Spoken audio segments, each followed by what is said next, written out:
dia a todos. A paz de Jesus nos ampare, nos abençoe. Sempre uma alegria voltar a essa casa que nos acolhe já há tantos anos, né?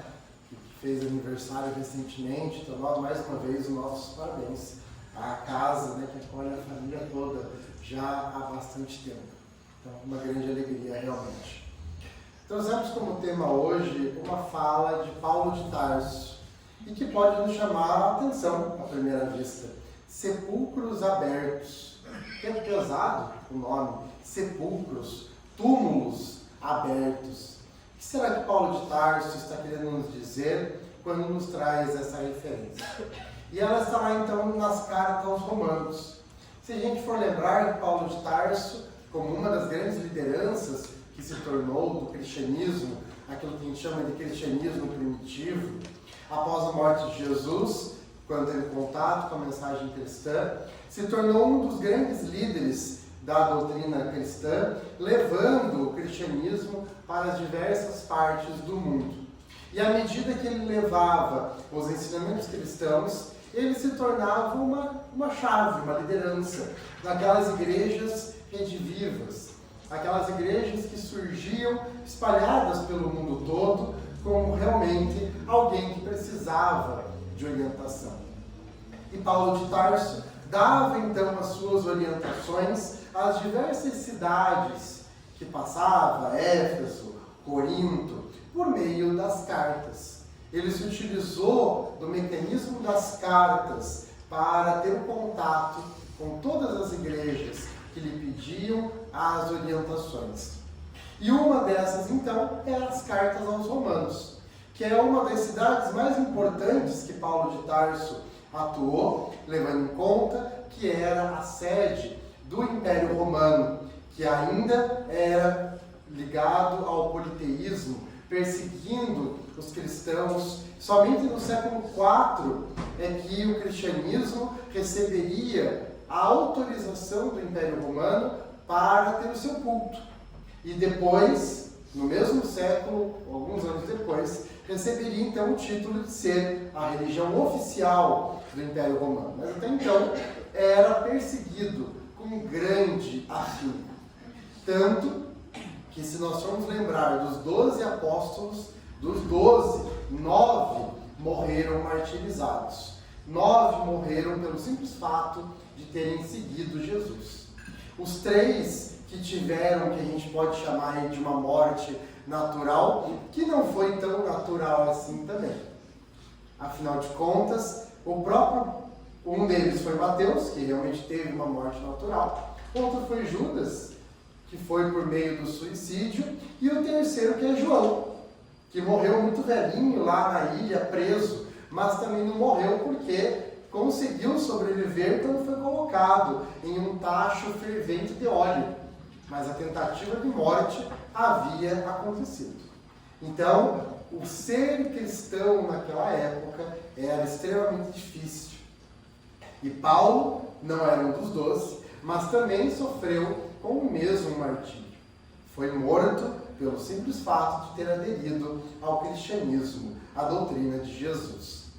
Mas ele conversava então com todos que lhe procuravam ajuda, com todas as igrejas. Não só Pedro, lá na Casa do Caminho, né, ele que foi considerado o seguidor, o que ganhou a pedra de Jesus para continuar o seu trabalho cristão, mas Paulo, paralelamente, junto com Pedro, às vezes brigando, às vezes com entendimento, os dois juntos iam em direção ao trabalho cristão. E nessa carta, então, aos Romanos, que nos interessa hoje, Paulo de Tarso está nos trazendo algumas reflexões muito interessantes em relação à garganta. Vamos então ao trecho em si da sua carta. E ele diz então aos romanos, ele está se referindo aos cristãos de Roma: todos se transviaram, diz ele, e juntamente se fizeram inúteis. Não há quem faça o bem, não há nenhum só. Então veja, uma carta que ele mandou para os romanos.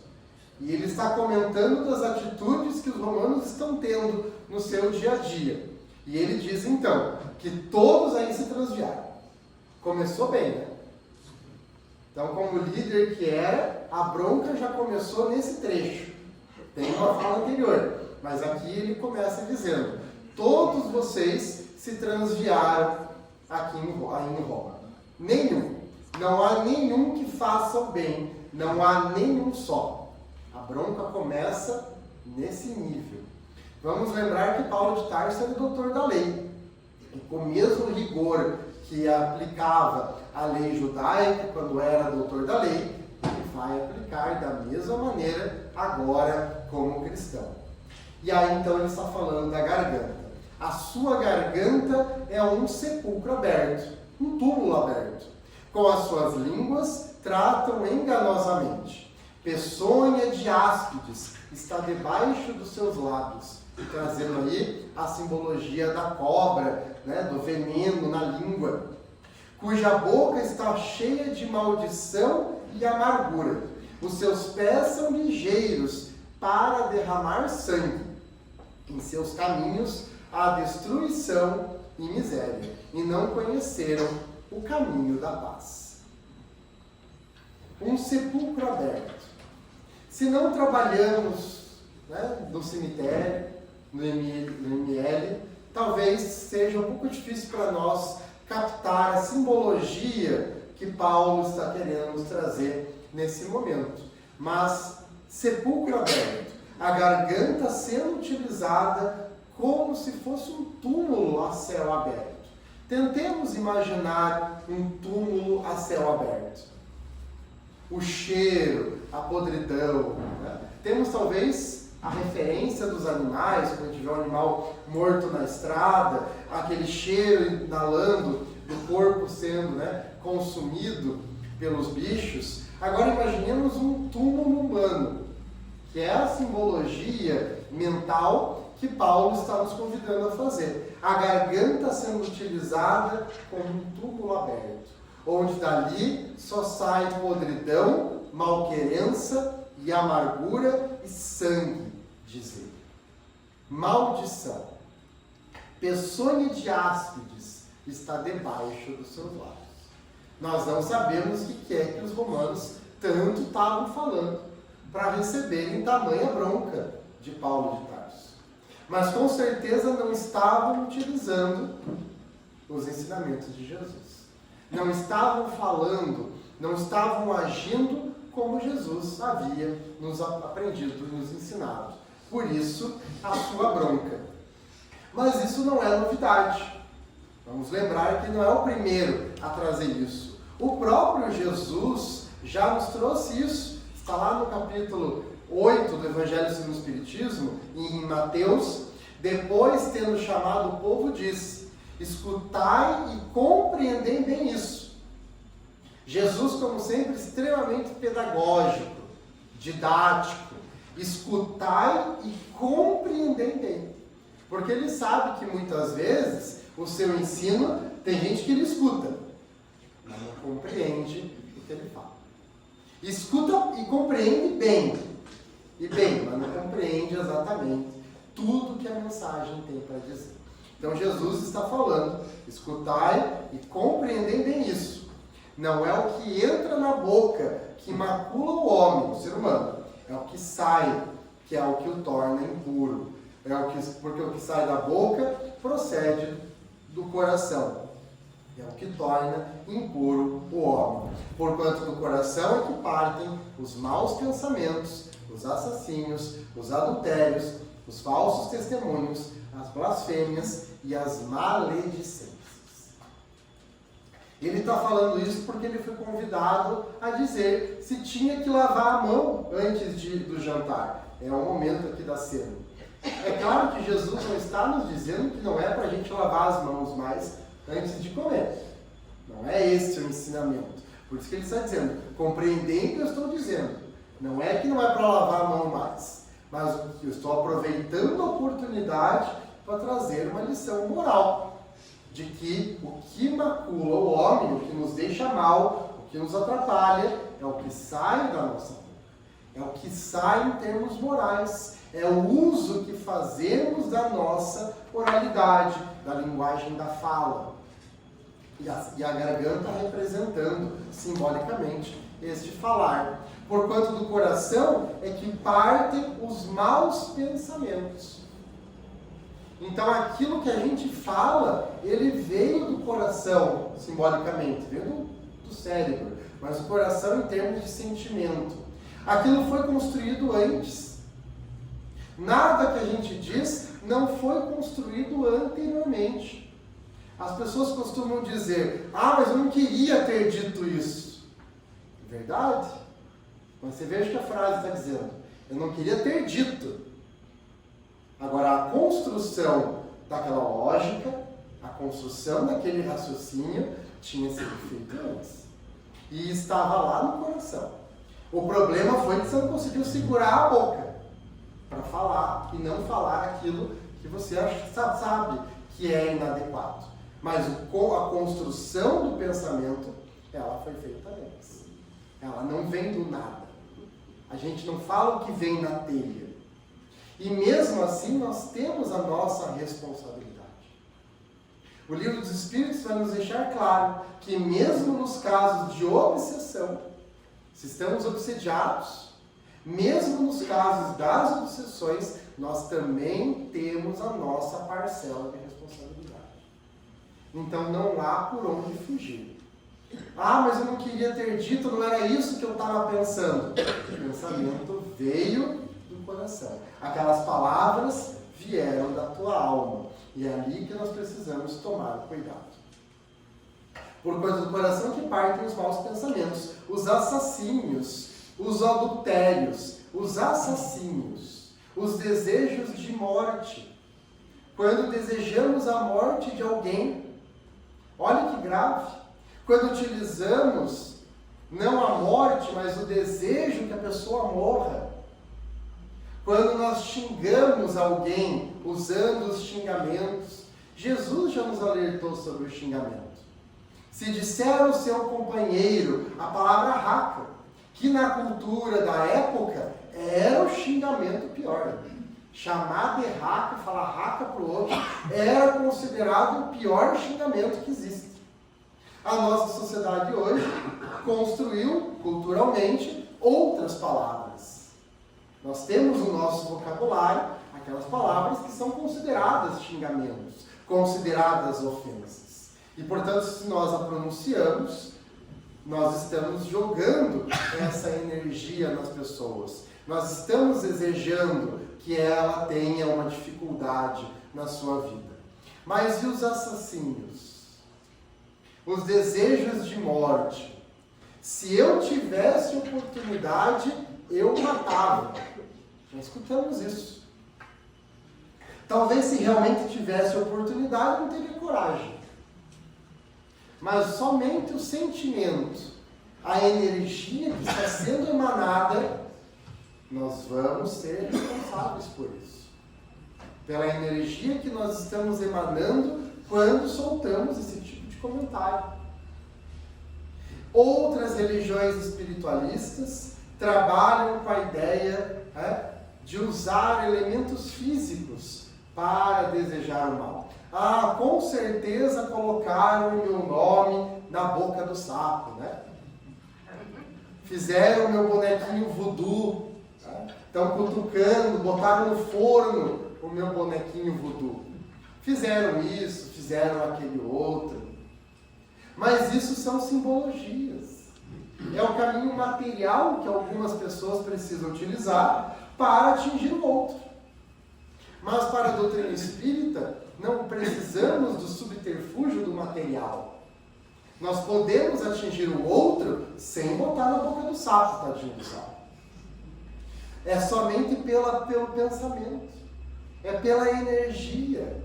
Somente de eu pensar e desejar o mal do outro, aquela energia está sendo levada. Não preciso de nada material para fazer o meio de campo. Eu posso, eu mesmo já, pelo meu pensamento, diretamente atacar o outro. Quando eu desejo que ele morra, que eu desejo que ele tenha dificuldades, que ele sofra. Então eu mesmo já faço isso. Porque estamos falando de pensamento. é o pensamento que nós estamos irradiando. E quando utilizamos a nossa fala, a nossa garganta, para esse tipo de coisa, que tipo de pensamento nós estamos construindo? E se o pensamento é construção, o pensamento é obra, o pensamento é imagem mental. Nos desenhos a gente sempre vê, né? O pensamento do personagem, o que ele está pensando nos aparece. Mas a nossa vida também é da mesma maneira. Os espíritos, quando nos contam nos livros, em especial André Luiz e também Manuel Filomeno de Miranda, por Divaldo Pereira Franco, quando vêm em missão à Terra, eles sempre dizem, e o próprio André Luiz, quando ele é convidado, André, olhe para fulano ali, leia o pensamento. E André Luiz, então, por Francisco Cândido Xavier, nos conta exatamente o pensamento. Então eles estão vendo os nossos mentores, estão lendo os nossos pensamentos. Quando eles nos perguntam o que é que a gente está pensando, é só para a gente pensar, né? Quando Emmanuel perguntava para Chico, o que é que você está pensando? Por que você está assim, meu irmão? Era mais um trabalho de pensar, porque é claro que ele já sabia da resposta. Então o pensamento é construção. E como será que nós estamos construindo esse pensamento? Que tipo de pensamento nós estamos emanando no ambiente que nós estamos? O que é que nós estamos desejando aos outros? O amor ou o ódio? Cabe a nossa reflexão. Eu sempre brinco, né? Quando a gente lê essas histórias do André Luiz, do Emmanuel, né? Do Manuel Filomeno, lendo os nossos pensamentos, vindo à casa espírita, o meu maior medo é ser colocado nessas histórias, né? Então fui lá no trabalhador lá do Paraná, né? Que tinha um pensamento ruim, né? E tal. Então a gente tem que tomar cuidado realmente com o que nós estamos pensando. Os adultérios. E aqui não é só relacionamento amoroso. Aqui é o adultério em todos os sentidos. Quando nós traímos os nossos princípios, quando nós traímos aquilo que nós acreditamos, também é um adultério. Indo contra aquilo que eu falo. Eu falo uma coisa e ajo de outra. Os falsos testemunhos, podemos traduzir aqui como fake news. Aquilo que eu reproduzo e que eu não sei se é verdade. Falso testemunho é muito utilizado no direito. Eu vou prestar um depoimento num tribunal em relação a algum crime e eu falo alguma coisa que não é verdade, apesar do juramento que eu fiz de falar a verdade. Eu estou fazendo um falso testemunho. Mas isso serve para tudo na vida. Se eu jogo, então, informações do outro que eu não sei se são verdade, se eu falo do outro coisas que eu não tenho certeza, que tipo de energia eu estou falando? Todo mundo falando mal da pessoa e a gente nem sabe se aquilo é verdade. As blasfêmias. Elas são geralmente utilizadas quando a gente tira sarro das coisas divinas. Mas ela pode ser utilizada aqui, né, no sentido geral da palavra. Quando nós ironizamos, quando nós tiramos sarro, quando nós usamos o deboche, é uma blasfêmia. Seja em relação à divindade, seja com os elementos espiritualistas, mas seja também com a vida do outro. Quando a gente debocha da vida do outro, tira sarro das circunstâncias que o outro está passando. E também as maledicências, que é o falar mal em si. Então as fofocas, né? As críticas destrutivas em relação ao outro, se encaixam aqui também nessa circunstância. Tranquilo até aqui? Está muito pesado? Não? Tá bom? Briguem com Jesus. Mas com Paulo. Eu só estou aqui traduzindo e tentando interpretar com Jesus. Brincadeiras à parte, então, nós temos a mensagem de Emmanuel do livro Fonte Viva. E é a partir dela que nós fizemos a nossa fala, né? É ele, o livro Fonte Viva, é uma das obras em que Emmanuel ele pega trechos do Evangelho e vai então fazendo alguns comentários. E a mensagem, chamada justamente Sepulcro Aberto, ele está comentando esse trecho da carta de Paulo que nós citamos. Nós vimos a carta inteira, ele pega somente um trecho, né? O da garganta como sepulcro aberto. Nós ampliamos, vimos o contexto, para agora sim chegarmos à mensagem em si. E Emmanuel, então, comentando esse trecho da carta de Paulo, ele vai nos trazer o caminho que nós fazemos para utilizar a garganta como sepulcro aberto. E ele segue essa lógica aqui que nós colocamos de maneira, tentando ser pedagógicos aqui, de maneira como um esqueminha. E ele diz que tudo começa quando nós saímos da estrada real do Evangelho. É muito bonita essa simbologia do Emmanuel. Sair da estrada real do Evangelho. A estrada real é aquela que os povos, ao longo do tempo, utilizavam como a estrada que leva diretamente à capital. É a estrada principal de um império, que leva direto para o palácio do rei, para o palácio do imperador. Se a gente lembrar lá do filme do Mágico de Oz, a personagem Dorothy, né, tinha que seguir pelo caminho dourado, pela estrada de tijolinhos dourados, onde levaria ela até o mágico, onde lá ela receberia as respostas que ela precisava. Então a estrada real é o caminho do bem, é o caminho da porta estreita que Jesus nos disse, porque larga é a porta da perdição. Então quando a gente se afasta do bem, se afasta do caminho de Jesus, que nos dá como orientação, nós vamos a um personalismo delinquente. Ficamos fechados em nós mesmos, ficamos fechados em nós e não conseguimos avançar além. É um personalismo delinquente. O que é delinquente? Quando a gente fala que alguém é delinquente, fulano é um delinquente, é que é contra a lei. É alguém que não respeita a ordem, não respeita as normas vigentes. E personalismo, eu estou olhando somente para mim, mas de uma maneira delinquente. Olha que grave isso. Eu não consigo mais enxergar o outro. E eu entro no que Emmanuel chamou no império escuro do eu. Tudo é voltado a mim. É um orgulho, um egoísmo muito forte. Eu não consigo mais enxergar no outro. E, consequentemente, eu não consigo mais ver o bem das coisas. E aí é o tipo de pessoa que comenta conosco que não existe mais o amor verdadeiro. Não existe mais amizade. Ninguém é mais amigo de ninguém hoje em dia. Isso não existe mais. É só traição. Olha o tamanho da frustração da pessoa. E a falta de fé em Deus, na espiritualidade. Então ela está fechada no seu personalismo, no seu ponto de vista. Ela não consegue olhar mais o outro, que às vezes precisa de ajuda. E que não vai lhe trair, né, daquela maneira como ela está pensando. Existe o amor verdadeiro, existe a amizade sincera no mundo ainda. Estamos num mundo de provas e expiações, indo para um mundo de regeneração. E a doutrina nos explica que não existe volta. Aquilo que nós já conquistamos de moral, nós não vamos perder. Então ninguém vai regredir na evolução moral. Algumas pessoas estacionam, mas a gente não regride. Nós estamos no auge da nossa evolução. Se a gente não regride, nós nunca fomos tão evoluídos quanto hoje. Olha que lindo. Olha que perfeito. Nunca fomos tão evoluídos quanto hoje. Individualmente, mas também no coletivo.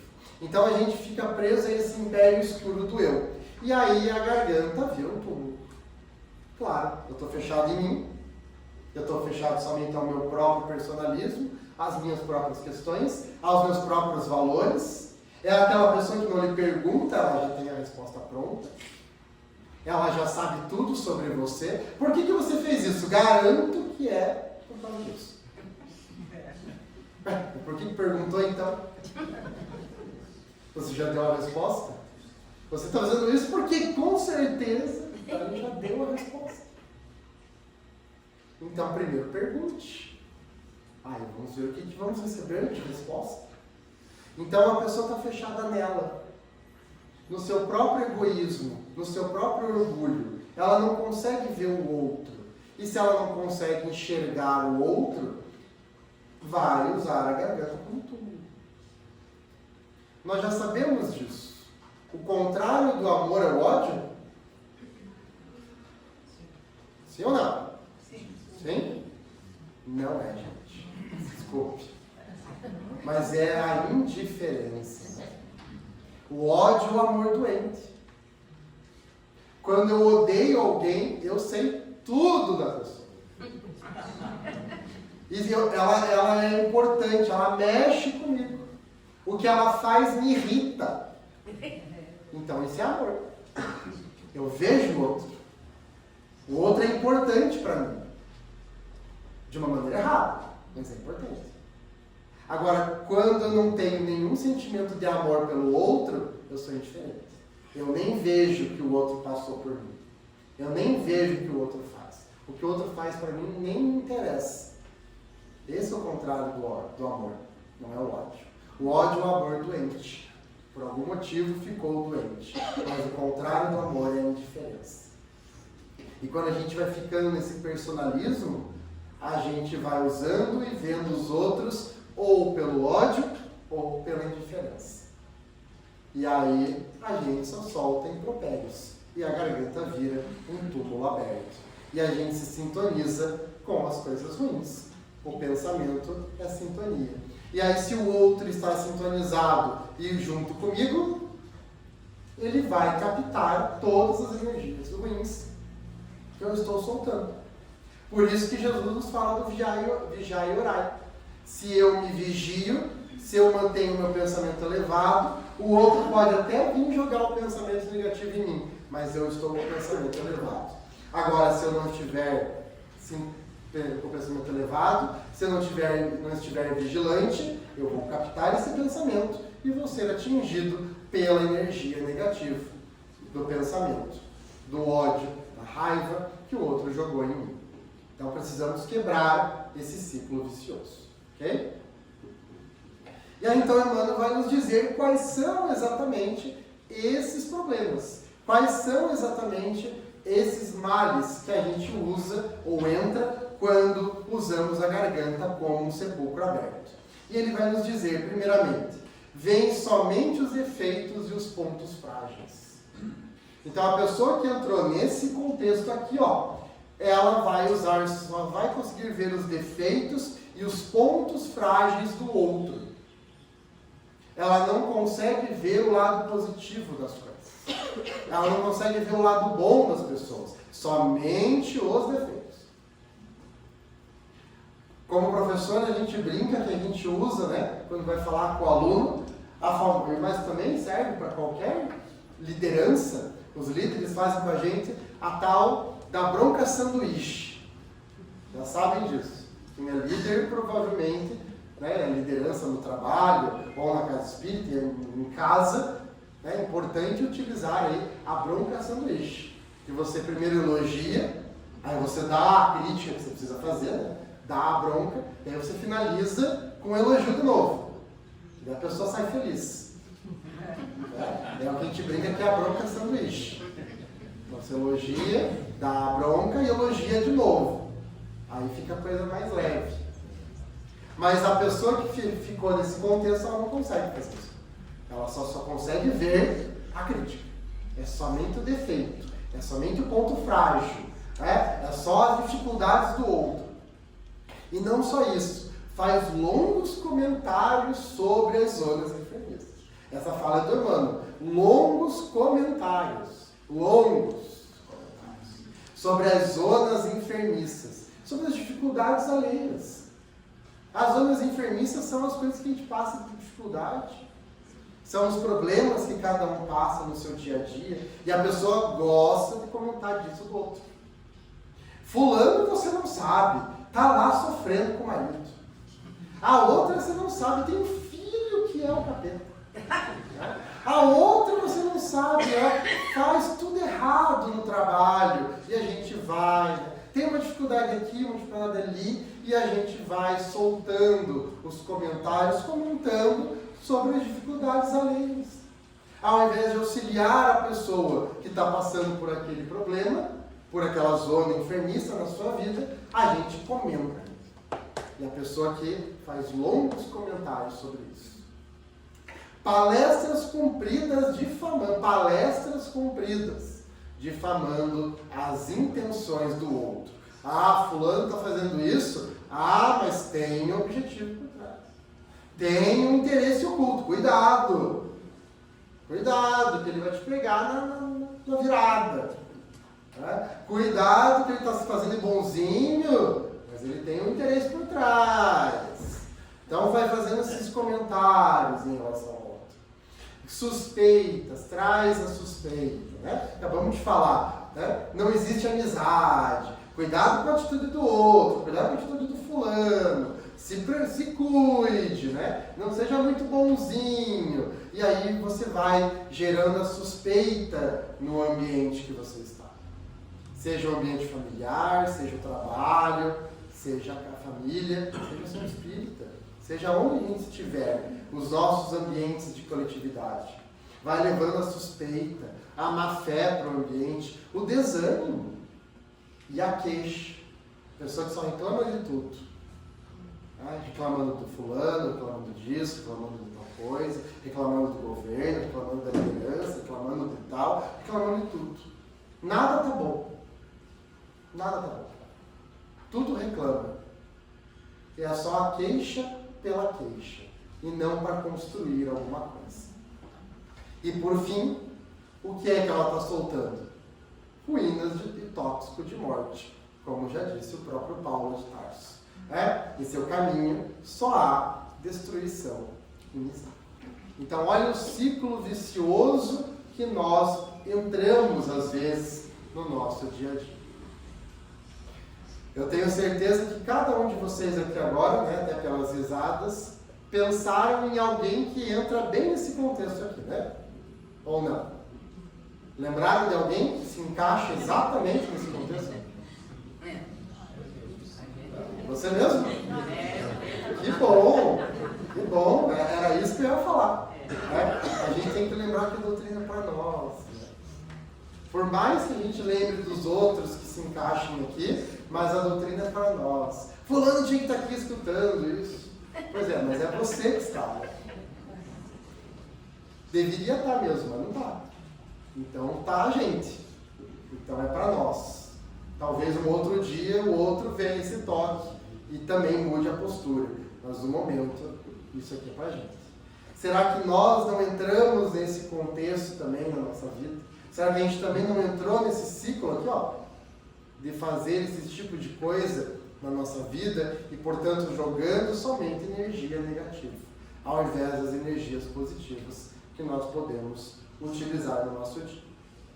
Então, tomar muito cuidado para não entrar nesse ciclo vicioso. Beleza? E por fim, então, temos a fala de Emmanuel, numa outra mensagem no Fonte Viva, onde ele vai comentar a outra frase do lado do Paulo. Em seus caminhos há destruição e miséria. Comentando essa fala, ele vai nos lembrar, então, como é que a gente constrói miséria, quando a gente constrói coisa ruim. E aí a gente lembra de um companheiro lá na nossa casa que sempre diz pra gente: é muito importante lembrarmos da semeadura. Não existe no Evangelho de Jesus a parábola do colhedor. Conhecem a parábola do colhedor? Não tem. É a parábola do semeador. Porque não precisa ter a parábola do colhedor. Se eu sei o que eu semeei, eu sei o que eu vou colher. É muito simples. É muito lógico. Não precisamos refletir sobre a colheita. A gente precisa refletir sobre a semeadura. Porque se a gente semeia coisa errada, nós vamos colher. Não tem como eu plantar ou cuidar de abóboras e aí chega na hora, eu não quero mais, agora eu quero aipim. Não dá. Já foi as abóboras já. Então a gente não pode esquecer disso. Então Emmanuel nos lembra, quando a gente entra na ociosidade, nós eliminamos o bom ânimo. Não podemos entrar, Já diz o famoso ditado: mente vazia, oficina do diabo. Existe o diabo? Não, né? Na doutrina espírita não existe diabo, mas é uma simbologia das coisas ruins. É a simbologia da energia negativa, dos maus espíritos que ainda estão imperfeitos. Então precisamos manter a cabeça ativa, fazendo o bom ânimo, tendo esperança. Não ficar somente na negação exagerada e aí destruímos as nossas esperanças. Não acredito que eu passei por isso. Não é possível que fizeram isso. Não é possível que eu estou passando por isso. Até quando vai ficar na negação? A psicologia nos explica que a negação é o primeiro nível. Sempre que acontece alguma tragédia, alguma coisa com a gente, os psicólogos nos explicam. Primeiro a gente nega. Depois a gente tem que ir para o próximo passo, que é a aceitação. Mas tem gente que fica na negação. E nega a vida toda. Morre e continua negando. E fica na espiritualidade preso por 2000 anos, negando algo que tenha acontecido. Eu não acredito que quebraram o copo. Vou pegar um exemplo bobo. Quebrou o copo em casa. Quebraram o copo. Não acredito que quebraram o copo. Não está acreditando? Está ali. Qual a dúvida? Né? Não estou acreditando. Qual que é a dúvida? Você está vendo ali os cálculos no chão. Qual que é a dúvida que o copo quebrou? Não tem que acreditar ou não. Está ali, está na cara. Né? E pior que São Tomás, né? São Tomé, está ali, precisa ver, sentir. Então pega no caco para ver se quebrou. Já foi. Precisamos ir para o próximo passo. O que tem que aprender com isso? Tem que limpar. E se a gente entra nos vícios, como construir o quê? Sufocando as virtudes, adquirindo somente mais débitos no ser humano. Quando a gente se deixa entrar no vício, a gente não resolve o que tinha que resolver e continua com o problema. O problema não se resolveu, continua igual. Né? Quando a gente negou ou quando a gente entra no vício, a problemática não se resolveu. É preciso seguir, conversar, sentar, resolver, fazer o que tem que fazer. Fingir que aquilo não está passando, né? Fingir que não tem problema nenhum no relacionamento. Não, está tudo bem. Não está. É preciso conversar, é preciso analisar. Não tem que fingir as coisas. Mas também não dá para ir para o vício. Porque então, além de não resolver, ainda vou ter débitos. É só naquele um dia que pode vir o problema, em que eu posso me endividar, ainda mais com a lei. Não é só hoje. Mas é nesse só hoje que eu posso comprar um débito que eu vou levar vidas para resolver. Então não resolve e ainda piora. No mundo em que as músicas hoje nos convidam a isso, quantas músicas nos dizem claramente que tem que beber. Porque se não beber não dá para lidar com o problema, seja ele qual for. A música diz claramente isso. Se não, quero ver você passar por isso sem beber. Mas aí o problema não resolve.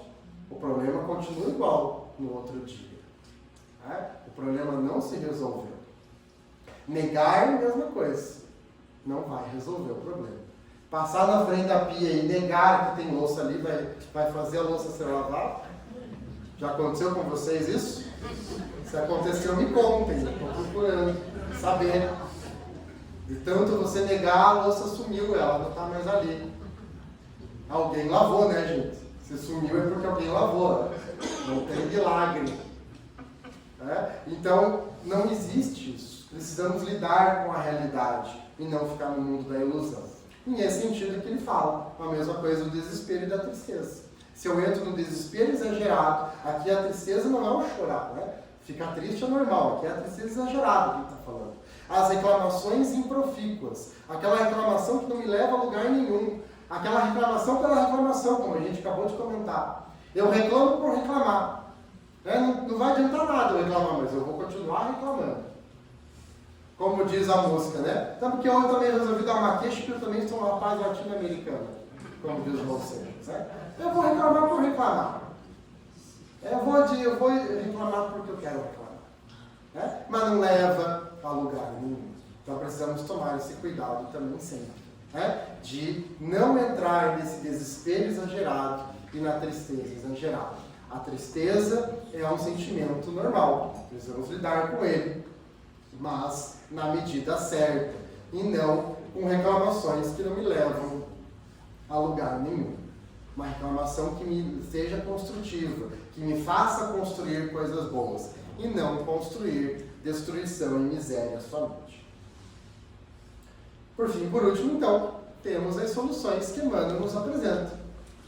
A determinação divina para o aprendiz do Evangelho, ele nos chama de aprendizes do Evangelho, é seguir adiante, ajudando, compreendendo e servindo a todos. É esta a fórmula da nossa vida.